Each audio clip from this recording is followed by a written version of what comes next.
అండి, welcome to my channel Sita daily vlog. అందరూ ఎలా ఉన్నారండి? బాగున్నారా? మీ అందరూ బాగుండాలని మనసారా ఆ దేవుడిని కోరుకుంటున్నానండి. ఈరోజు నేను అరటికాయతో చేస్తున్న కూర. అరటికాయతో ఎప్పుడు ఒకేలా కాకుండా ఒకసారి ఇలా ట్రై చేసి చూడండి, చాలా బాగుంటుంది. దానిలోకి కావాల్సిన 2 ఉల్లిపాయలు, 2 పచ్చిమిరకాయలు, చిన్న అల్లం ముక్క, కొంచెం కొత్తిమీర, కొంచెం టమాటాలు. ఇప్పుడు అరటికాయలు కోసి కొంచెం ఉడకబెట్టుకుందాం.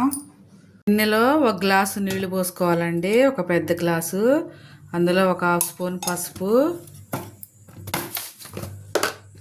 1/2 స్పూన్ ఉప్పు. అరటికాయలని ఆ చివర ఈ చివర తీసేసి ఇలా 2 ముక్కలు చేసుకొని ఈ నీళ్ళలో వేసుకుందాం. మటన్ కోఫ్తా కర్రీ చేసుకుంటాం కదండి, అలాగే ఉంటుంది ఈ కర్రీ కూడా. ఇలా 2 ముక్కలు చేసుకొని స్టవ్ మీద పెట్టి స్టవ్ వెలిగించుకొని ఒక 15 నిమిషాలు అరటికాయని ఉడికించుకుందామండి, మెత్తగా ఉడికేలాగా. అరటికాయ ఉడికేలోపు ఇవన్నీ సన్నగా కట్ చేసుకుందామండి. ఉల్లిపాయ సన్నగా కట్ చేసుకోవాలి.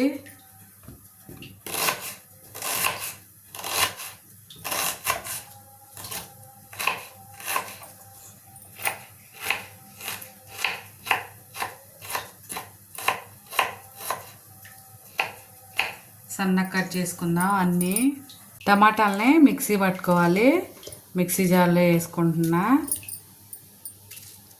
మిక్సీ పట్టుకొని పేస్ట్ లాగా చేసుకోవాలి, ప్యూరీ లాగా. ఇప్పుడు కొత్తిమీరని సన్నగా, పచ్చిమిరకాయలని సన్నగా, ఒక చిన్న అల్లం ముక్క, వీటిని కూడా సన్నగా కట్ చేసుకుందాం.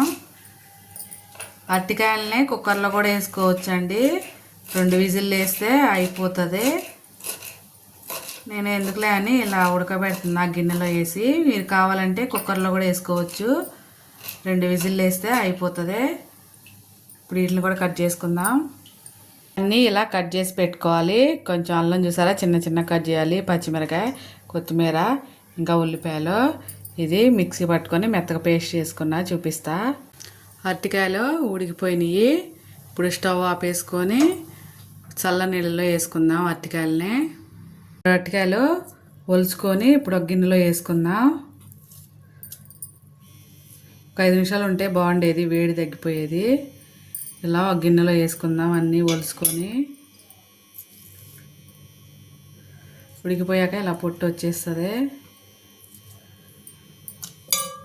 కాలుతుంది. అన్నీ గిన్నెలో వేసుకుందాం ఒలుచుకొని. దీనిలో మసాలా కలుపుకునే లోపు స్టవ్ వెలిగించి ఒక గిన్నె పెట్టి డీప్ ఫ్రై చేసుకోవాలి కదా. కొంచెం నూనె పోసుకుందాం, ఒక 100 గ్రాముల నూనె పోసుకుందాం. డీప్ ఫ్రై చేయాలి కదా. మసాలా కలుపుకునే లోపు నూనె ఆగిపోతుంది. ఇప్పుడు అరటికాయలని మ్యాష్ చేసుకుందాం. ఇలా గంటతో అంటే మ్యాష్ అయిపోతాయి, బాగా ఉడికినాయి కదా. కుక్కర్లో వేసుకుంటే ఇంకా తొందరగా అయిపోతుంది వంట.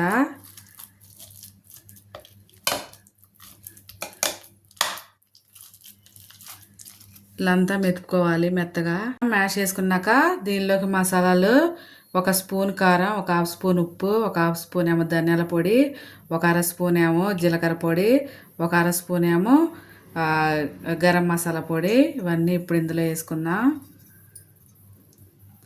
అలాగే ఒక చిన్న అల్లం ముక్కని ఇలా సన్నగా కట్ చేసుకొని వేసుకోవాలి. అలాగే 2 పచ్చిమిరపకాయలు ఇలా సన్నగా కట్ చేసుకొని వేసుకోవాలి. ఒక మీడియం సైజు ఉల్లిపాయ ఇలా సన్నగా కట్ చేసుకొని వేసుకోవాలి. కొంచెమేమో కొత్తిమీర. ఇప్పుడు అన్నిటిని మిక్స్ చేసుకుందాం.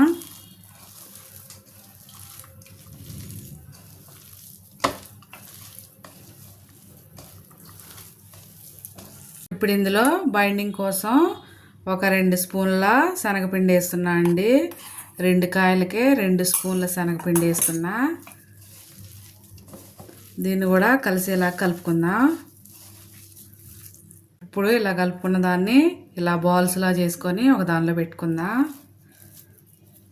మీకు ఎంత సైజు కావాలో అంత సైజు వేసుకోండి. మరీ పెద్దది చేసినా కానీ ఫ్రై అవ్వాలి కదా, లోపల వరకు ఉడకాలి కాబట్టి మీడియం సైజు చేసుకోండి ఉండలు. దాన్ని బాల్స్లా చేసి పెట్టుకోవాలి. కొంచెం ఉల్లిపాయలు ఉంచుకున్న కూరలోకి. ఇప్పుడు డీప్ ఫ్రై చేసుకుందాం. నూనె ఎక్కువ హీట్ అవ్వకూడదండి. ఎక్కువ హీట్ అయితే మాడిపోతాయి, లోపల వరకు ఉడకదు. అందుకనే మీడియం ఫ్లేమ్లో పెట్టుకొని మంట ఒక్కొక్కటి డీప్ ఫ్రై చేసుకోవాలి.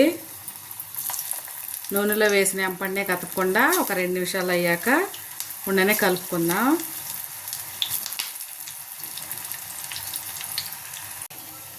మీడియం ఫ్లేమ్లో పెట్టుకొని ఫ్రై చేసుకోండి. అప్పుడే లోపల వరకు ఉడుకుతుంది, లేకపోతే లోపల పచ్చిగా అట్లనే ఉంటుంది.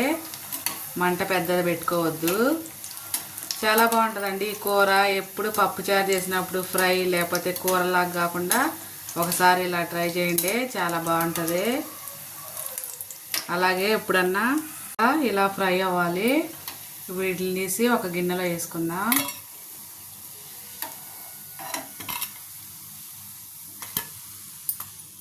ఇంకోసారి వేసుకుందాం. మంట మాత్రం మీడియం ఫ్లేమ్లోనే ఉండాలండి.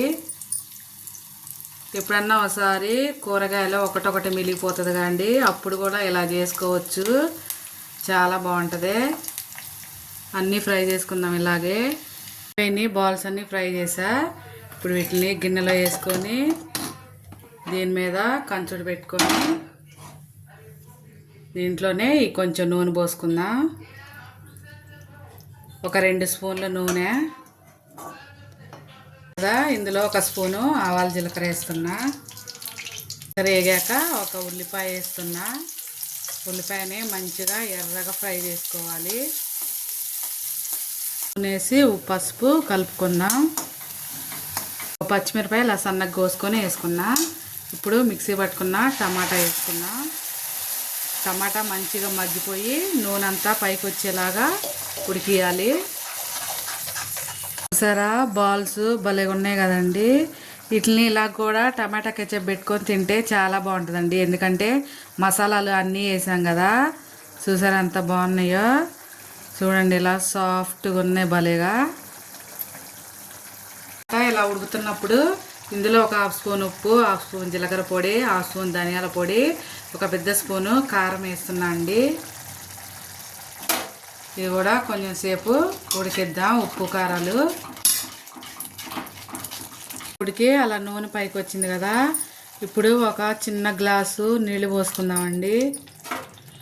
మంట హై ఫ్లేమ్లో పెట్టుకొని కొంచెం నీళ్ళు మరిగేలాగా చూద్దాం. కొంచెం టమాటా మరగాలి. టమాటా అలా మరుగుతున్నప్పుడు మనం చేసుకున్న బాల్స్ ఇందులో వేసుకుందామండి. మంట మీడియం ఫ్లేమ్లో పెట్టుకొని ఒక 5 నిమిషాలు ఉడకనిద్దాం.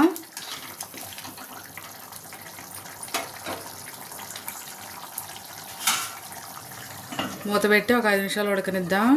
ఇప్పుడు నూనె పైకి వచ్చింది కండి, అయిపోయింది కూర.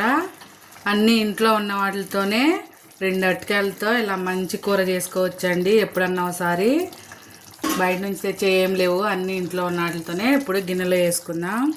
ఎప్పుడు ఫ్రై కూర కాకుండా ఎప్పుడన్నా ఒకసారి ఇలా చేయండి, చాలా బాగుంటుంది. చూసారా బాల్ ఎట్లా ఉందో చూడండి, సాఫ్ట్గా అయ్యింది భలేగా. ఇలా ఇవాళకి ఈ వీడియో ఇంతేనండి. నా వీడియో కానీ అయితే ప్లీజ్ ఒక లైక్ కొట్టండి. నా ఛానల్ని సబ్స్క్రైబ్ చేసుకోండి ఫ్రెండ్స్. ఎంతో టేస్టీ అయిన 2 అరటికాయలతో అరటికాయ కోఫ్తా కర్రీ రెడీ అయిపోయిందండి. దీని మీద ఫ్రెష్ క్రీమ్ వేసుకుంటారు చాలామంది. నా దగ్గర లేదండి, అందుకే వేయలేదు. ఇలాగైనా బాగానే ఉంటుంది, క్రీమే అవసరం లేదు.